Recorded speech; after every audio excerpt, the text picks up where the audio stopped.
All right, it's 2 days after the 72-hour ultimatum issued by President Buhari for clearing out trucks at Apapa and decongesting the gridlock in that area.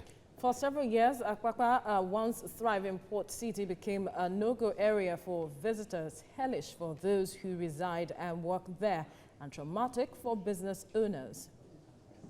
And now our maritime correspondent Ifunanya Eze has been following developments, and she joins us live from Apapa area now. Ifunanya, good morning. It's good to have you join us. Now, it's 2 days after the end of the 72-hour ultimatum the president gave. What can you tell us about the gridlock in Apapa area?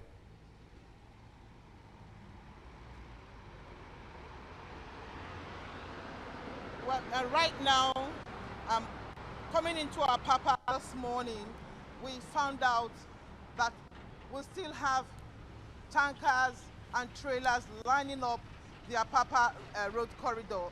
We still have flatbeds on top of the bridge, and there's traffic because the road is narrow, making it difficult for motorists to negotiate the road.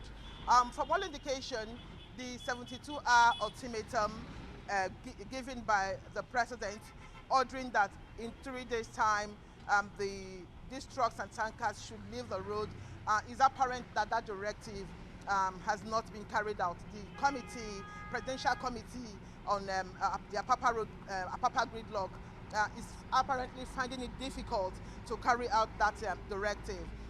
Looking at the road this morning, if you can see it behind me, you can see a long stretch of traffic. Motorists have been complaining for as long as I've been standing here. They've been complaining, saying that government would have to do something.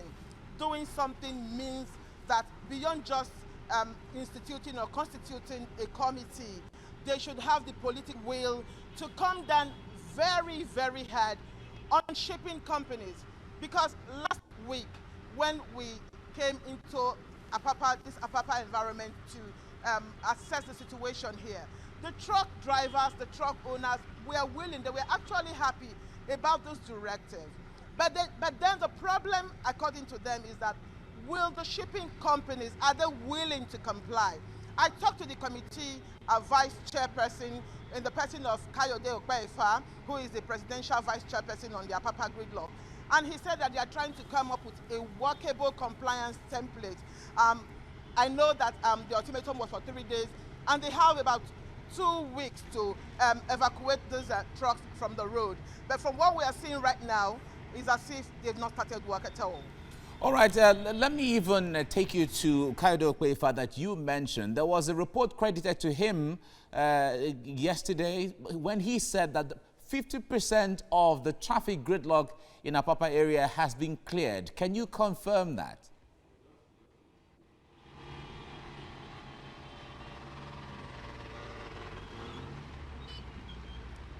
If I understand your question, Mike, I think the trucks, against the backdrop of the directive given and all the efforts being put in place to ensure that sanity is restored along the seaport corridor, the transit parks at Lily Pond and the one at Tinkan Gate 2 at Liverpool, the two parks are ready, really, and these trucks are meant to actually negotiate, those place.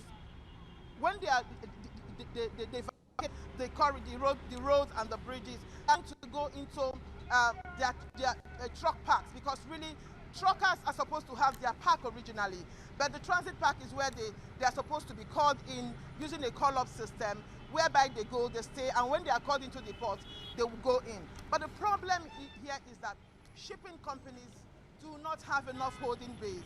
These trucks lined up here all have empty containers on top of them. Okay. And for as long as the shipping companies are not willing or are not ready to take as many containers as possible, empty containers as possible, they cannot effect the presidential directive on evacuating these trucks from the road. All right. Thank you very much, Ifunanya Eze, for bringing us up to speed from Apapa area. You hear what he said, that it's most likely that the directive may not be implemented to the latter as it is, it would be kind of challenging. It would be a challenge. Obviously, it would be a challenge because the location of where the trucks will be moved to is going to be another issue.